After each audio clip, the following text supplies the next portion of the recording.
Hello, hi, welcome back to our biological content, especially DSC or TRT కోసము biological content అనేది ఆన్లైన్లో classes free classes చెప్పడం జరుగుతుంది. So దీనికి సంబంధించిన ప్రీవియస్ వీడియోస్ అన్ని కూడా డిస్క్రిప్షన్లో ఇవ్వడం జరుగుతుంది. ఎవరైనా మిస్ అయినట్లయితే ఆ వీడియోలు తప్పకుండా చూడండి. So let us start our next session.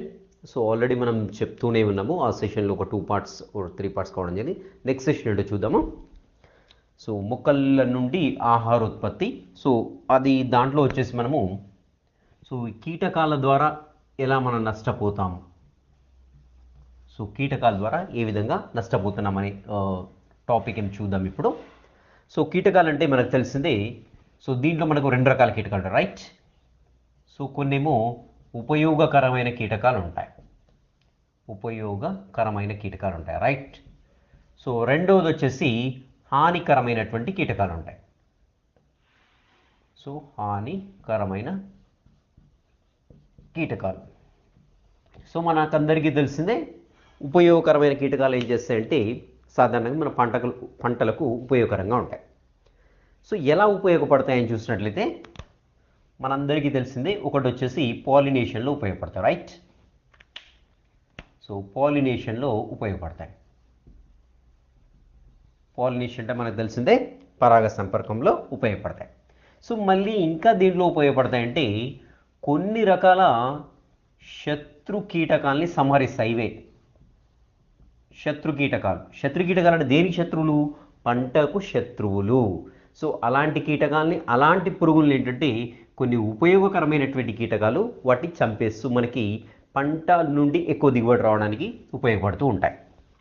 So అలాంటి ఉపయోగకరమైన కీటకాల్లో ఎస్పెషల్లీ మనకు వచ్చేసి బుక్లో ఇవ్వడం జరిగింది కందిరీగలు అండ్ స్పెసిఫిక్గా గుర్తుపెట్టుకోండి ఆడనల్లులు. ఎందుకంటే సో నల్లులు అని కేవలం మెన్షన్ చేస్తే అవి పంటకు హాని చేసేటువంటి కీటకాల కిందకి పరిగణిస్తాం. సో స్పెసిఫిక్గా ఆడనల్లు అని మెన్షన్ చేశాడు కాబట్టి ఇది ఖచ్చితంగా గుర్తుపెట్టుకోవాల్సినటువంటి అంశం. సో ఆడనల్లులు కానివ్వండి, కందిరీగలు కానివ్వండి ఏం చేస్తాయంటే, కందిరీగలు మనందరికీ తెలిసిందే. సో 9th క్లాస్ టెక్స్ట్ బుక్లో యానిమల్ బిహేవియర్లో ఉంటుంది, జంతు ప్రవర్తనలో కందిరీగలు ఎలా బిహేవ్ చేస్తాయి, అవి గూడుని ఎలా నిర్మించుకుంటాయి. సో గూడులో గుడ్లు పెట్టిన తర్వాత కొన్ని లార్వాలని పట్టుకొచ్చి దాంట్లో పెట్టేస్తాయి. సో ఈ కందిరీగలు ఏం చేస్తాయి? కందిరీగలు అంటే తెలుసు కదా, వాస్ప్స్. సో ఇవేం చేస్తాయంటే క్యాటర్పిల్లర్స్ అంటే ఆ యొక్క లార్వాలు ఏవైతున్నాయో కీటకాలను పట్టుకొచ్చి గూట్లో పెట్టేస్తాయి. సో లార్వాల్ని ఇవి చంపేస్తూ ఉన్నాయన్నమాట, right. So some kind of పాయిజన్ని దాంట్లోకి ఇంజెక్ట్ చేసి వాటిని చంపేస్తుంటాయి. సో సేమ్ థింగ్ ఇక్కడ ఏంటంటే పంట పొలాల పైన కీటకాలు గుడ్లు పెట్టినప్పుడు ఆ గుడ్ల నుండి లార్వాలు ఏవైతే వస్తుంటాయో ఆ లార్వాలని చంపేస్తూ ఉంటాయి కందిరీగలు. సో ఈ రకంగా మన కందిరీగలు, నెక్స్ట్ ఆడనల్లులు కూడా యూజ్ అవుతూ ఉంటాయన్నమాట. మరి హానికరమైన కీటకాలు ఏముంటాయని చూసినట్లయితే, హానికరమైన కీటకాలు చాలా రకాలుగా ఉంటాయి. స్పెసిఫిక్గా మన బుక్లో ఇచ్చినవి చూద్దాము. సో దీంట్లో వచ్చేసి మనకి ఎడారి మిడతలు. సో డెజర్ట్ క్రికెట్స్ అంటాం వీటిని ఇంగ్లీష్లో. సో ఎడారి మిడతలు ఎక్కడ ఏ కాలంలో ఉంటాయని చూసినట్లయితే అన్ని కాలాల్లో అటాక్ చేస్తాయి పంటల పైన, అన్ని కాలాల్లో అటాక్ చేస్తుంటాయి. సో మరి కొన్ని మిడతలు వచ్చేసి ఎస్పెషల్లీ మనకి ఏంటంటే ఖరీఫ్ సీజన్లో మాత్రమే అటాక్ చేస్తాయి. దాన్ని స్పెసిఫిక్గా గుర్తుపెట్టుకోండి, రైట్. సో దక్కన్ జాతికి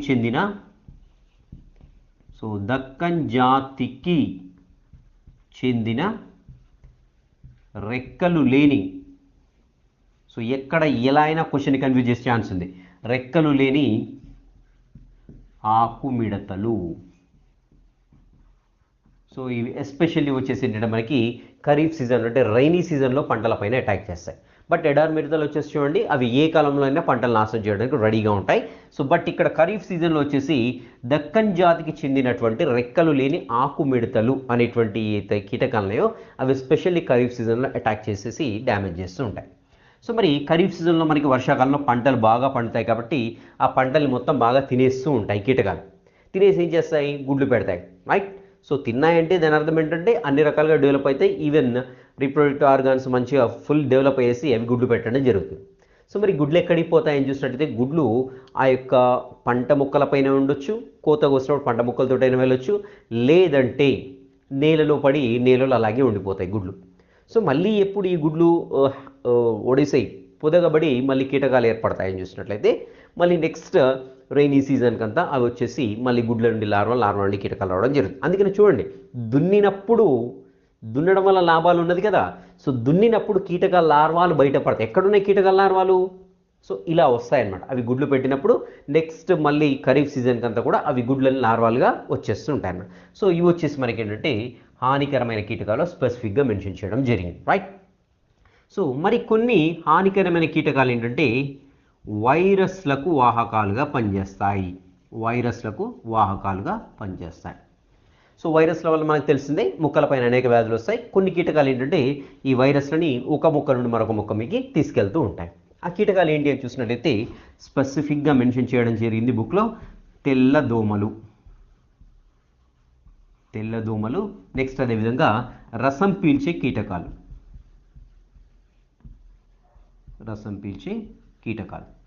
సో ఇవి స్పెసిఫిక్గా వచ్చేసి మనకి ఏంటంటే ఈ వైరస్ వల్ల కలిగేటువంటి వ్యాధులు ఏవైతే ఉన్నాయో దానికి కారణమైనటువంటి వైరస్లని ఒక మొక్క నుండి మరొక మొక్కకు తీసుకొని వెళ్తూ ఉంటాయన్నమాట. సో ఈ రకంగా ఇవి స్పెసిఫిక్గా గుర్తుపెట్టుకోండి.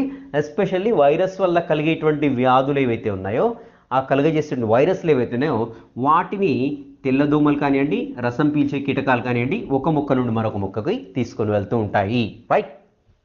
సో ఇంకా చూసినట్లయితే అనేక రకాల కీటకాలు మనకి ఏంటంటే వాహకాలుగా పనిచేస్తాయి.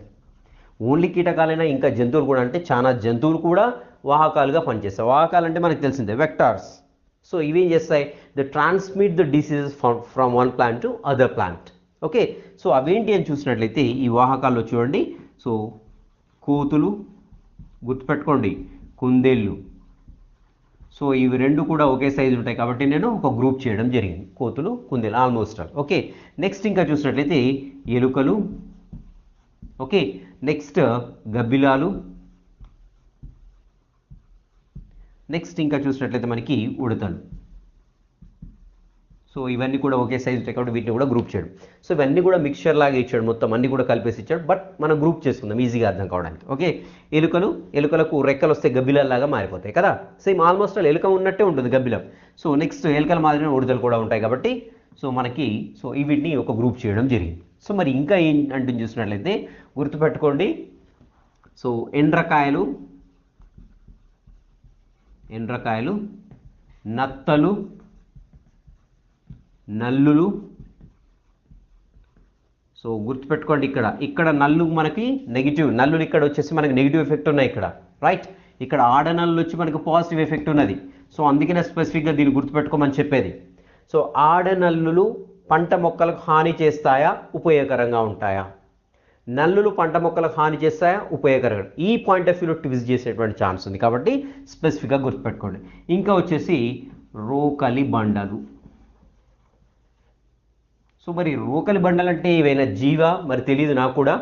సో రోకలి బండలు అంటే నేనేమనుకుంటుంటే థ్రెషింగ్కి ఉపయోగించడానికి ఛాన్స్ ఉంది. అంటే పంట నూర్పిల్లి చేస్తారు కదా, పంట నుండి ధాన్యాన్ని విడగొట్టడానికి ఆ యొక్క ధాన్యాన్ని తీసుకొని ఆ ప్యాడ్ని తీసుకొని ఏం చేస్తారంటే బండ కొట్టడము, లేదంటే ఏదైనా గట్టి చెక్క ఉంటే దాన్ని కొట్టడము, లేదంటే నాకు తెలిసి రోకల్ బండలతో కొడితే ఏమన్నా ధాన్యం వేరు కావడం జరుగుతుందేమో అనుకుంటున్నాను. సో ఇలా రోకల్ బండల ద్వారా కూడా మనకి ఏంటంటే ఈ యొక్క డిసీజ్ స్ప్రెడ్ అనేది అవుతూ ఉంటుంది, ట్రాన్స్మిట్ అవుతుంది ఒకదాని నుండి ఒకదానికి. సో స్పెసిఫిక్గా గుర్తుపెట్టుకోవాల్సిందంటే రోకల్ బండ, రైట్. అండ్ నల్లులు ఇక్కడ గుర్తుపెట్టుకోవాల్సి ఉంటుంది అన్నమాట. సో ఇలా రకరకాలైనటువంటి జంతువుల ద్వారా కావచ్చు, కీటకాల ద్వారా ఏంటంటే మనకి ఇవి వాహకాలుగా పనిచేసి ఈ యొక్క వ్యాధులు ఏవైతున్నాయో వాటిని ఒక మొక్క నుండి మరొక మొక్కకి వ్యాపించేటువంటి అవకాశం ఉంది. ఇక్కడ చూద్దాము. ఇప్పుడు ఈ కీటకాలు ఏవైతే ఉన్నాయో ఈ కీటకాలని నివారించడానికి మనము కీటక నాశనులను వాడుతూ ఉంటాం. సో కీటక నాశనులు ఏమంటాం తెలుసు మనకి, ఇన్సెక్టిసైడ్స్గా చెప్పుకుంటాం. సో ఇన్సెక్టిసైడ్స్ని వాడి ఏంటంటే ఈ కీటకాలని నివారిస్తూ ఉంటాం మరి. సో ఈ కీటకనాశనలని మరి ఏ విధంగా వాడతారని చూసినట్లయితే డైరెక్ట్ స్ప్రే చేస్తారు. సో పంటలపై చల్లడం. సో ఈ పాయింట్స్ కూడా మెన్షన్ చేశారు కాబట్టి గుర్తుపెట్టుకోండి. పంటలపై చల్లడం, లేదంటే నీళ్ళలో కలిపి చల్లడం, లేదంటే నేలలో చల్లడం. సో ఇలా ఈ 3 పద్ధతుల్లో మనకి ఏంటంటే ఈ కీటకనాశులని వాడడం జరుగుతూ ఉంటుంది. సో మరి ఈ కీటకనాశనలు ఎన్ని రకాలుగా ఉంటాయని చూసినట్లయితే స్పెసిఫిక్గా మన బుక్లో మెన్షన్ చేశాడు 3 రకాల కీటకనాశనలు అనేవి ఉంటాయి. ఓకే, సో మనకు వచ్చేసి కొన్ని రకాల కీటకనాశనలు వచ్చేసి సహజంగా లభించేటువంటి పదార్థాల చేత తయారు చేయబడతాయి. సో వీటి చేత తయారు చేయబడ్డటువంటి కీటకనాశనలు ఏవైతే ఉన్నాయో అవి ఉపయోగకరమైనటువంటి కీటకాలని డిస్టర్బ్ చేయవు, ఏమీ చేయవు. సో అలా కాకుండా కృత్రిమంగా తయారు చేసినటువంటి కీటకనాశనలు ఏవైతే ఉన్నాయో ఎక్కువగా వాడినట్లయితే పంటలకు ఉపయోగం చేసేటువంటి కీటకాలని కూడా చంపేసేటువంటి ప్రమాదం ఉంది. ఓకే, సో మరి సహజంగా తయారు చేసేటువంటి కీటకనాశనలను వేటి నుండి సేకరిస్తారని చూసినట్లయితే గుర్తుపెట్టుకోండి. ఓకే, ఇద్దరు ఆడవాళ్ళు గొడవ పెట్టుకున్నారు, ఏమంటారు? చే పోవే అంటారు కదా, ఆ వర్డ్ గుర్తుపెట్టుకోండి. రైట్, సో ఇక్కడ వచ్చేసి మనకి ఏంటంటే చే పోవే అనేది గుర్తుపెట్టుకోండి. రైట్, సో ఇక్కడ చూద్దాం. ఇక్కడ మనకి చే అంటే చేమంతి. ఓకే రైట్, వచ్చేసి పో అంటే మనకి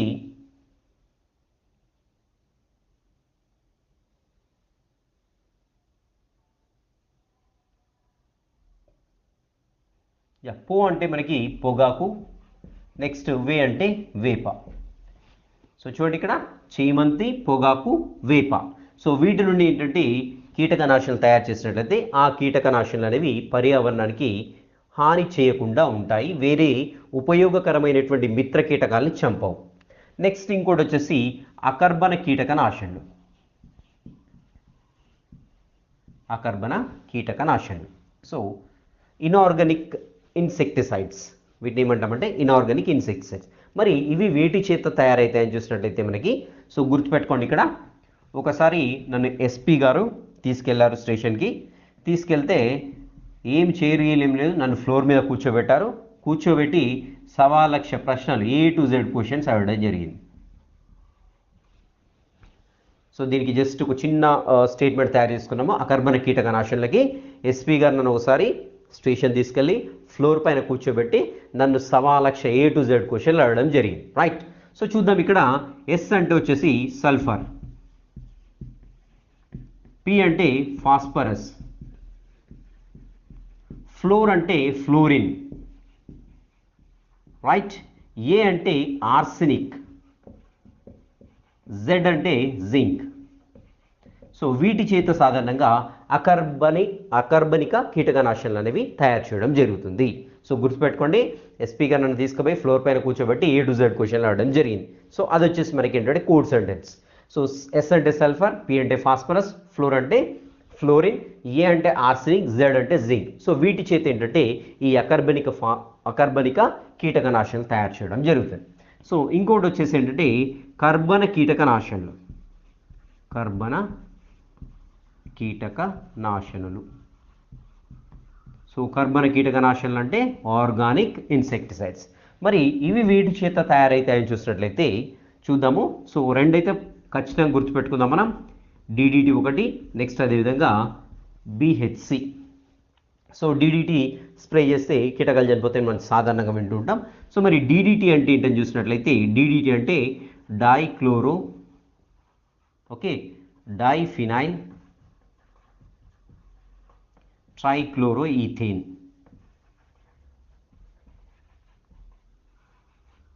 ట్రైక్లోరోఈథేన్ కంపల్సరీ గుర్తుపెట్టుకోవాల్సిందే.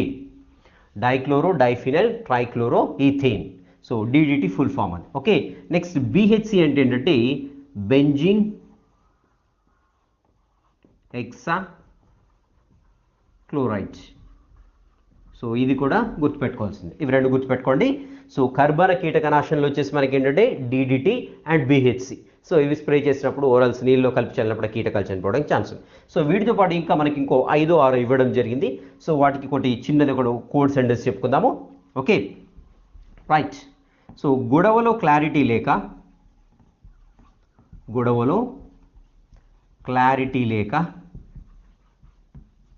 ఓకే, డయానా ఎండలో నిలబడి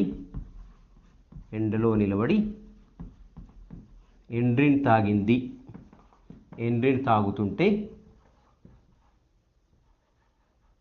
ఓకే, ఎండ్రిన్ తాగుతుంటే ఆల్డ్రిన్ ఆపాడు. ఆల్డ్రిన్ ఆపాడు. రైట్. సో ఇక్కడ డయానా అండ్ ఆల్డ్రిన్ ఇద్దరు కూడా ఫ్రెండ్స్ అనుకుందాము. సో వీళ్ళిద్దరు గొడవ పెట్టుకుంటే ఆమెకి గొడవ ఎందుకు జరిగిందో అర్థం కాలేదు, ఫుల్ హర్ట్ అయిపోయింది. హర్ట్ అయిపోయి ఏంటంటే సో ఆమె క్లారిటీ లేదు గొడవలో. సో గొడవలో క్లారిటీ లేక డయానా ఎండలో నిలబడి ఎండ్రిన్ తాగుతుంటే ఆల్డ్రిన్ వచ్చి ఆపాడు. రైట్. సో ఇది వచ్చేసి కోడ్ సెంటెన్స్. ఇప్పుడు చూద్దాం. ఇక్కడ మనకి చూడండి, ఇక్కడ క్లారిటీ గుర్తుపెట్టుకోండి, వర్డ్ డయానా గుర్తుపెట్టుకోండి, ఎండ గుర్తుపెట్టుకోండి, ఎండ్రిన్ గుర్తుపెట్టుకోండి, ఆల్డ్రిన్ గుర్తుపెట్టుకోండి. రైట్. సో ఇప్పుడు వీటికి సంబంధించినటువంటి ఈ కర్బన కీటకనాశనలు ఏంటో చూద్దాం. రైట్. సో ఫస్ట్ వచ్చేసి క్లారిటీ అన్నాం కదా, chlordane. So clarity chlordane. Okay. Next Diana ఉంది కదా, డయాజిడేన్. సో ఇక్కడ కూడా డేన్ వచ్చింది, ఇక్కడ కూడా డేన్ వచ్చింది, ఈజీగా గుర్తుండేది, డయాజిడేన్. నెక్స్ట్ ఎండోసల్ఫాన్,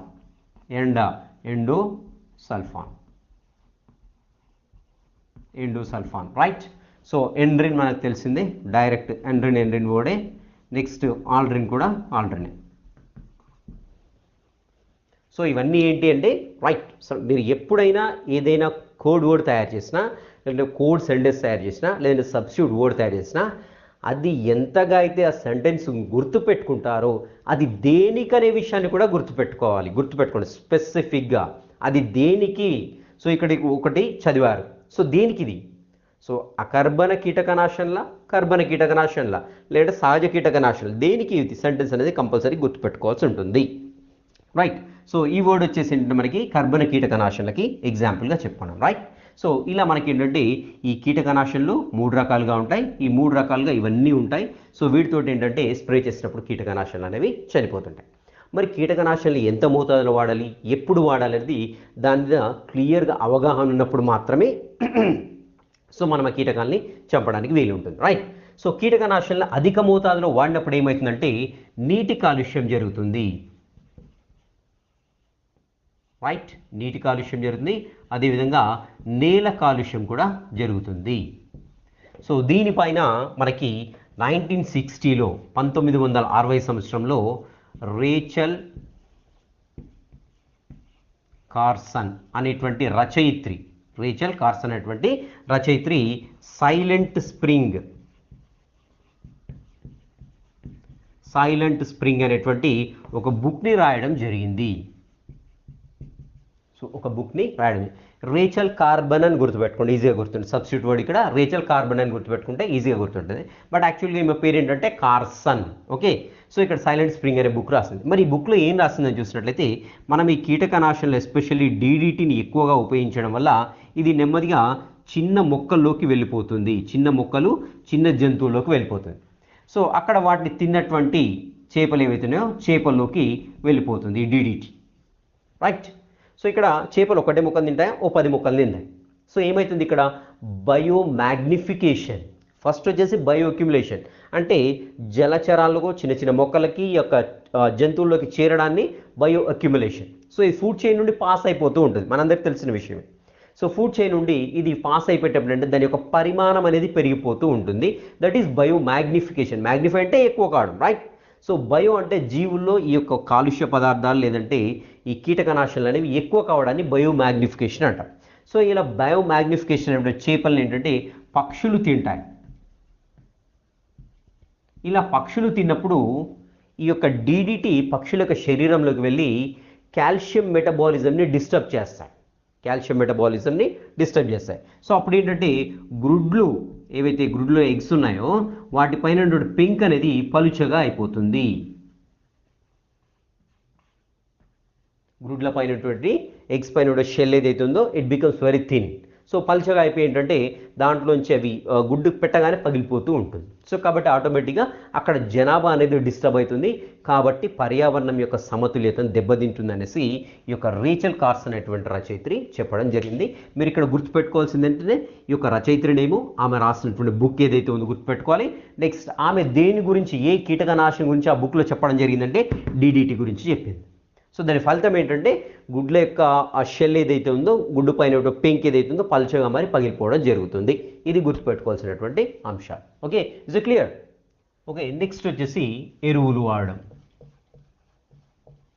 ఎరువులు అంటే manure applying the manure. So మరి మనందరికీ తెలిసిందే ఎరువులు రెండు రకాలుగా ఉంటాయి. సహజ ఎరువులు వీటిని ఏమంటామంటే జైవిక లేదంటే జీవ ఎరువులుగా చెప్పుకుంటాం. So biomanure. ఓకే.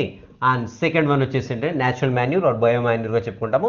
రెండోది వచ్చేసేమో కృత్రిమ ఎరువులు. సో కృత్రిమ ఎరువులు. సో ఓరల్స్ వీటిని ఏమని చెప్పుకుంటామంటే మనందరికీ తెలిసిందే ఏమంటాము రసాయనిక ఎరువులు.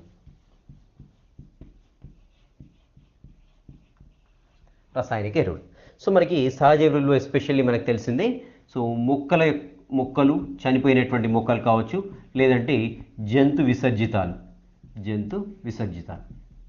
విసర్జితాలని ఏంటంటే సో మన పల్లెటూరులో బాగా చూడొచ్చు వీటిని. సో పెంట దిబ్బలు చేస్తూ ఉంటారు. సో ఏవైతే ఈ జంతు విసర్జితాలు ఈ యొక్క చొప్ప లేదంటే గడ్డి ఇదని తీసుకెళ్ళి ఒక దగ్గర కుప్ప పోస్తూ ఉంటారు. ఇలా పోసినప్పుడు ఏంటంటే మనకి అక్కడ ఒక రకమైన స్మెల్ వస్తూ ఉంటుంది.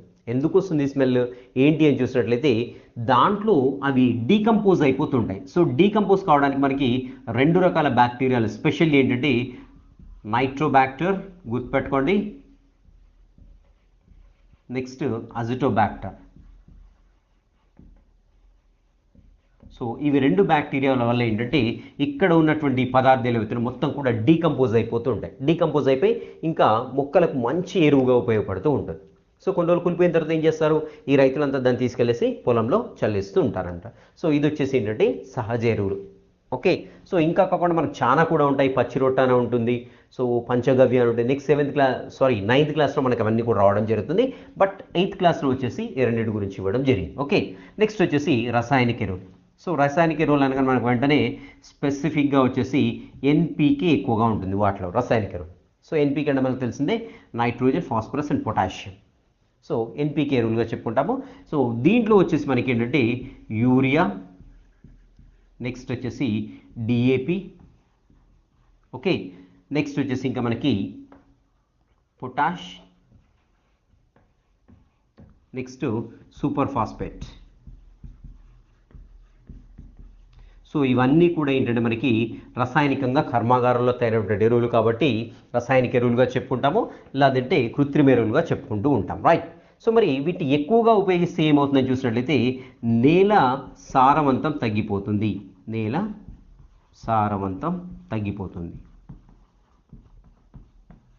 సో నేల సారవంతం తగ్గిపోతుంది, లేదంటే ఆమ్లయుతంగా లేదంటే క్షారయుతంగా మారుతుంది.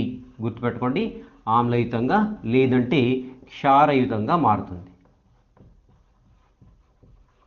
సో సాయిల్ అనేది ఏంటి మనకి అసిడిక్గా ఆరెల్స్ ఆల్కలైన్గా మారిపోతూ ఉంటుంది. ఎందుకంటే ఇక్కడ ఎక్కువగా ఉపయోగించామనుకోండి, సో ఉపయోగించేటువంటి ఎరువుల్ని బట్టి ఆ నేల యొక్క స్వభావం అనేది మారిపోతుంది. నెక్స్ట్ పంటకు పనికి రాకుండా ఖరాబ్ అయిపోతుంది. నేల ఫర్టిలిటీ అనేది దెబ్బతింటూ ఉంటుంది అన్నమాట. సో ఇవి వచ్చేసి మనకి ఏంటంటే రసాయనిక ఎరువులు. ఓకే. Is clear. సో చూద్దాం. నెక్స్ట్ వచ్చేసి మనకి ఇంకా నీటి వనరులు లేదంటే నీటి సరఫరా. సో నీటి సరఫరా అని చూద్దాము. మనకందరికీ తెలిసిందే నీటి సరఫరా అనేది రకరకాలుగా చేస్తూ ఉంటారు. ఆ యొక్క అవైలబిలిటీ ఆఫ్ వాటర్ కావచ్చు, అవైలబిలిటీ ఆఫ్ డైలీ వేజ్ కావచ్చు, లేదంటే మనకి పండించే పంటని బట్టి లేదంటే ఆ కాలాన్ని బట్టి ఆ నీటిని అది అరేంజ్ చేస్తూ ఉంటారు. స్పెషల్లీ మనకి ఏంటంటే చూద్దాము. సో చాలా పద్ధతిలో పారిస్తుంది, లేదంటే చిన్న కాలువలు. సో పంట పొలాలని చిన్న కాలువలు లేదంటే పంట మధ్య చిన్న కాలువలు ఉంటాయి. సో పంట మొక్కల మధ్య కాలువలు. సో ఇలా పంట మొక్క ఉన్నట్లయితే చూద్దాం. ఇక్కడ ఇలా పంట మొక్క ఉన్నట్లయితే ఇవి గట్లు కదా, చాలు కదా. సో ఇక్కడ పంట మొక్క ఉంది అనుకుందాం, ఇక్కడ ఒకటి ఉంది. ఓకే. ఇక్కడ ఒక మొక్క ఉంది. సో ఆ గట్ల మధ్యలో మనకి ఏంటంటే చాళ్ళు ఏర్పడతాయి కదా దున్నినప్పుడు. సో అప్పుడు ఏమవుతుందంటే ఈ చాళ్ళ మధ్యలో నీళ్ళని పారిస్తూ ఉంటారు. సో ఇది ఒక రకమైనటువంటి పద్ధతి. రైట్. సో రెండోది వచ్చేసి సో దీన్ని ఏమంటామంటే ఇంగ్లీష్లో ఫర్రో ఇరిగేషన్ అంటాం. ఫర్రో ఇరిగేషన్గా చెప్పుకుంటాము.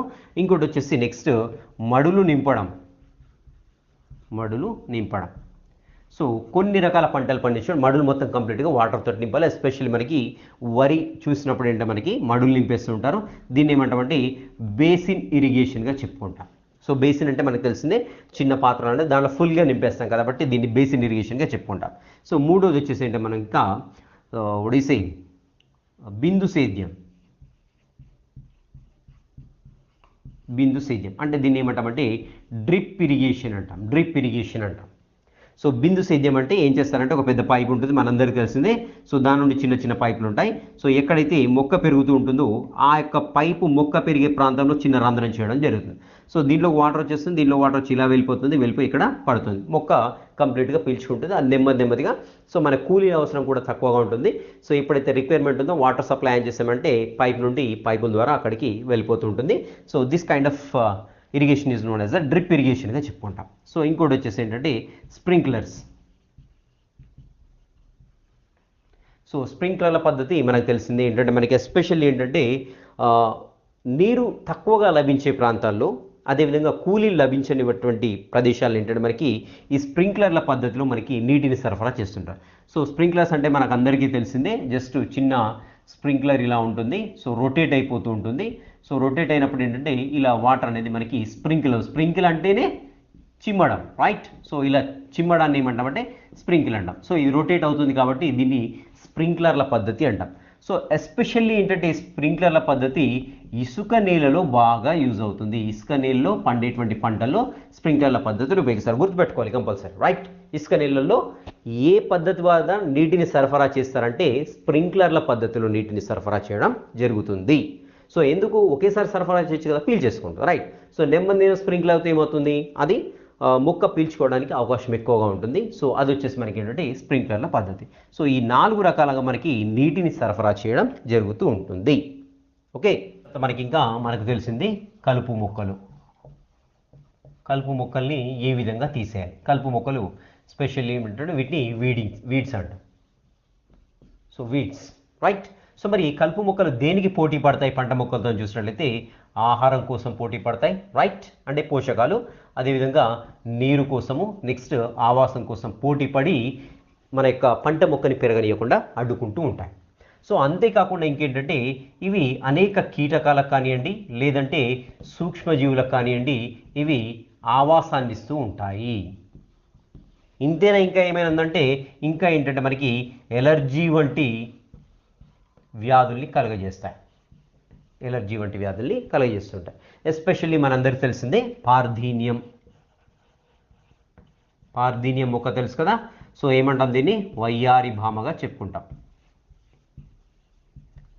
సో వయ్యారి భామ ఎలాంటి పరిస్థితుల్లో అనేది పెరుగుతూ ఉంటుంది.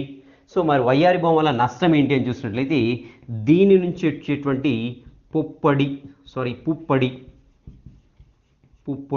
ఏదైతే ఉందో, సో ఇది ఎలర్జీ కలిగిస్తూ ఉంటుంది. ఎలర్జీ కలిగించడానికి ఆస్కారం ఉంటుంది, రైట్. సో మరి ఇది ఎప్పుడు వచ్చింది, ఎక్కడ నుండి వచ్చింది, ఇది ఏ ప్రదేశంలో ముందుగా పుట్టిందని చూసినట్లయితే ఎస్పెషల్లీ గుర్తుపెట్టుకోండి ఇది పాయింట్, అమెరికా నుండి గోధుమలు దిగుమతి చేసుకునేటప్పుడు మనం సో ఈ యొక్క పార్థీనియంకి సంబంధించిన గింజలు లేదంటే దానికి సంబంధించిన ఆనవాళ్ళు అనేసి ఇండియాకి చేరడం జరిగింది. సో పార్థీనియం ఒక ఏ దేశం నుంచి వచ్చిందని అడవచ్చు? అమెరికా. సో ఏ గింజల్ని దిగుమతి చేసుకున్నప్పుడు, ఏ పంట మొక్కలు దిగుమతి చేసుకున్నప్పుడు వచ్చిందని అడవచ్చు? గోధుమలు. గుర్తుపెట్టుకోండి. So this is about the parthenium. So మరి ఈ కలుపు మొక్కల్ని ఎలా నివారించాలని చూసినట్లయితే, సో కలుపు మొక్కల్ని మనం 2 రకాలు నివసిస్తాం, దాన్ని తీసేస్తాము. సో ఒకటి వచ్చేసి భౌతికంగా వాటిని నాశనం చేయడం. సో మరి ఎలా చేస్తామని చూసినట్లయితే నాగలితోటి దున్నడం. మనకు నాగలి గురించి చెప్పాను. నాగలి కేవలం దున్నడానికి కాదు, కలుపు మొక్కలు తీసివేయడానికి కూడా నాగలి ఉపయోగిస్తామని చెప్పాను. సో ఇంకా చూసినట్లయితే మడ్ల గొర్రు, ఓకే, నెక్స్ట్ గుంటక. సో ఇలాంటి వ్యవసాయ పనిముట్లను ఉపయోగించేసి వాటిని భౌతికంగా పెకిలించడం జరుగుతుంది. సో భౌతికంగా తీసివేయడం జరుగుతుంది. సో దున్నప్పుడు అవి ఏంటంటే వేర్లతో సహా బయటికి తిరగబడతాయి. సో ఆటోమేటిక్గా ఎండిపోవడం జరుగుతుంది, లేదంటే వాటిని తీసుకెళ్ళి ఒక దగ్గర కుప్పేసి కాల్చేయడం జరుగుతుంది. సో ఇంకా ఏం చేస్తారని చూసినట్టయితే రసాయనికంగా కూడా వాటిని చంపేస్తూ ఉంటారు. సో మరి ఎలా? సో వరి చూసినట్లయితే మనకి ఏకదళ బీజం, రైట్. సో మోనోకాటిలిడన్ వరి చూసినట్లయితే ప్యాడీ, రైట్. సో మరి ద్విదళ బీజ కలుపు మొక్కలను నాశనం చేసేటువంటి 2,4-D అనేటువంటి స్ప్రే ఒకటి చేస్తారు. 2,4-D అనేటువంటి ఈ యొక్క స్ప్రే చేస్తారు. ఇదేం చేస్తుందంటే ద్విదళ బీజ కలుపు మొక్కల్ని నాశనం చేసేస్తుంది. ఒక వీడ్ ఏదైతే ఉందో మన వరి మధ్యలో పెరిగేది, if it is dicotyledon, right. So ద్విదళ బీజ మొక్క అయితే ఏం చేస్తామంటే దానిపైన 2,4-D స్ప్రే చేసామనుకోండి, it doesn't show any effect on the monocotyledons, especially it's going to kill the dicotyledon plants. In this case they are weeds, right. So 2,4-D ఏం చేస్తుందంటే ద్విదళ బీజ కలుపు మొక్కల్ని నాశనం చేస్తుంది. Two four dichlorophenoxy acetic acid, two four dichlorophenoxy acetic acid గుర్తుపెట్టుకోవాలి ఇది కూడా. సో ఎసిటిక్ యాసిడ్, ఎసిటిక్ ఆమ్లం, 2,4-డైక్లోరోఫీనాక్సీ ఎసిటిక్ 2,4-D అంటే సో ఇదేం చేస్తుందంటే ద్విదళ బీజ కలుపు మొక్కల్ని నాశనం చేస్తుంది. ద్విదళ బీజ కలుపు మొక్కల్ని నాశనం చేయడానికి ఈ 2,4-Dని స్ప్రే చేస్తూ ఉంటారు.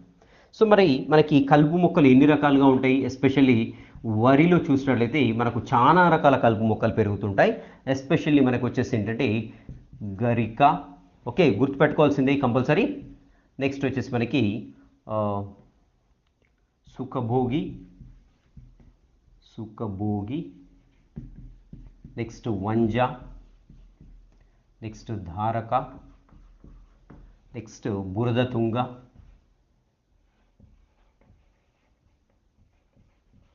నెక్స్ట్ వరివిల్ల గడ్డి. సో ఇవి ఎస్పెషల్లీ మనకి వరి పండించేటప్పుడు when we are doing the paddy cultivation, so these are the weeds we come across, right? ఏంటంటే గరిక, సుఖభోగి, వంజ, ధారక, బురదతుంగ అండ్ వరివిల్ల గడ్డి అనేటువంటి ఈ కలుపు మొక్కలు. వీటి పేర్లు కంపల్సరీ గుర్తుపెట్టుకోవాల్సిందే, అంతే, ఇంకా దాంట్లో నో ఛాన్స్, రైట్. ఎందుకంటే అడగడానికి ఛాన్స్ ఉంది. ఎగ్జాంపుల్స్ ఇన్ని ఇచ్చాడంటే ఒక క్వశ్చన్ తయారు చేయడానికి ప్రాబిలిటీ ఉంటుంది. నెక్స్ట్ వచ్చేసి ఇంకా మనకి కూరగాయల్లో ఎలాంటి కలుపు మొక్కలు, కూరగాయలు పండించేటప్పుడు మనకు ఎలాంటి కలుపు మొక్కలు ఎదురవుతాయని చూసినట్లయితే చూద్దాం ఒకసారి. సో దీంట్లో వచ్చేసి తుంగ, సో ఇది గుర్తుపెట్టుకోవాలి బాగా. ఇక్కడ కూడా తుంగ వచ్చింది కానీ ఇది బురద తుంగ, ఇదేమో మామూలు తుంగ, ఓకే. నెక్స్ట్ వచ్చేసి మనకి గడ్డి చామంతి, రైట్. నెక్స్ట్ ఇంకా చూద్దాం మనము గునుగు, నెక్స్ట్ జీలుగ, నెక్స్ట్ గోలగుండి. సో ఇలాంటి ఈ యొక్క మనకి స్పెషల్లీ ఈ యొక్క ఏవైతే కలుపు మొక్కలున్నాయో కూరగాయల మధ్యలో స్పెసిఫిక్గా పెరుగుతుంటాయి. సో తుంగ కావచ్చు, గడ్డి చామంతి కావచ్చు, గునుగు కావచ్చు, జీలుగు కావచ్చు, గోలగుండి, ఈ 5 రకాల మొక్కలు మనకి కూరగాయల మధ్యలో పెరిగేటువంటి కలుపు మొక్కలకి ఉదాహరణగా చెప్పడం జరిగింది, రైట్. సో ఇంకా పొగాకులో చూద్దాము. సో పొగాకు పంటలు మనకు వచ్చేసి ఒకటి పొగాకు మల్లె అనేది దీంట్లో మనకి కలుపు మొక్కలుగా పేర్కొనడం జరిగింది. నెక్స్ట్ ఇంకా చూసినట్లయితే మినుములు, నెక్స్ట్ పత్తి. సో ప్రత్తిలో చూసినట్లయితే మనకి పులిచింత అనేటువంటి మొక్క కలుపు మొక్కగా పెరుగుతుంది. సో స్పెసిఫిక్గా కలుపు మొక్కలు చాలా ఇవ్వడం జరిగింది మన బుక్లో, ఇవన్నీ కూడా గుర్తుపెట్టుకోవాల్సిందే. ఎందుకంటే క్వశ్చన్ తయారు చేయడానికి స్కోప్ ఎక్కువగా ఉంటుంది. ఇక్కడ నుండి ఎక్కువ ఇన్ఫర్మేషన్ క్రిటికల్గా ఉన్నప్పుడు ఆ పార్ట్ నుండి మనం క్వశ్చన్ ఎక్స్పెక్ట్ చేయడానికి ఛాన్స్ ఉంది. కాబట్టి ఆ క్రిటికల్గా ఉన్న పార్ట్ని గుర్తుపెట్టుకోండి, దాని మీదే ఫోకస్ చేయండి, రైట్. సో ఇక్కడ మినుములు పత్తిలో చూసినట్లయితే పులిచింత అనేటువంటి కలుపు మొక్క పెరుగుతుంది. సో పొగాకు అంటే మనకి దీంట్లోనే ఉంది కాబట్టి నో ప్రాబ్లం. సో ఇక్కడ ఇలా సో ఆల్మోస్ట్ సిమిలర్గా ఉన్న నేమ్స్ని బాగా గుర్తుపెట్టుకోండి, ఎందుకంటే కన్ఫ్యూజ్ అయింది మనం ఇక్కడే, రైట్. సో కాబట్టి ఇలాంటి వర్డ్స్ని కంపల్సరీ గుర్తుపెట్టుకోవాల్సి ఉంటుంది. సో రైట్, ఇక్కడ మనకి కలుపు మొక్కలు అయిపోతాయి. సో కలుపు మొక్కలు అయిన తర్వాత మనకి తెలిసిందే ఏం చేస్తాం, ఇంకా సో వరిని కోతలు కోసేస్తాం, రైట్, హార్వెస్టింగ్ చేస్తాం. హార్వెస్టింగ్ అయిపోయిన తర్వాత ఈ హార్వెస్టింగ్కి ఒక 2 పండుగలు ముడిపడి ఉన్నాయి. స్పెషల్లీ కేరళలో వచ్చేసి ఓనం, సో మన దగ్గర వచ్చేసి పొంగల్. ఇవి 2 కూడా హార్వెస్టింగ్ టైంలో వచ్చేటువంటి పండుగలు అనమాట, గుర్తుపెట్టుకోండి.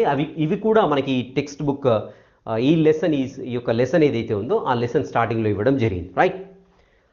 ఇంకా ఏం చేస్తాము, కోతలు కోసిన తర్వాత దాన్ని డ్రై చేస్తాం. 2 to 3 days ఏం చేస్తారంటే